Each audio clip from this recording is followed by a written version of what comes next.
Mambo vipi mdau wa Habari Kwanza? Yes, shukrani kwako kwa kuendelea kufuatilia Habari Kwanza na kutufanya kuwa namba 1 kwa Tanzania. Asante. Yes, kuna habari ambayo imetufikia muda huu tukaona kwamba upate kuifahamu kuhusiana na MC Pilipili.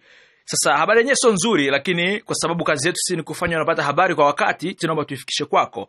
Ni kwamba MC Pilipili yeye amepata ajali katika kijiji cha Nyasamba na Bukiki mkoani Shinyanga huko. Sasa kwa mujibu wa mpiga picha wake ambaye alikuwa naye kwenye msafara, ambaye amethibitisha kwamba mchekeshaji huyo amepata ajali, lakini chanzo cha ajali hiyo amesema kwamba ni baada ya dereva ambaye alikuwa akaendesha gari ambamo alikuwemo MC Pilipili kujaribu kumkwepa mtoto mdogo ambaye alikuwa anaendesha baskeli pembezoni mwa barabara. Sasa mara baada tu ya ajali, MC Pilipili aliweza kukimbizwa jijini Mwanza kwa ajili ya kupatiwa matibabu ya afya.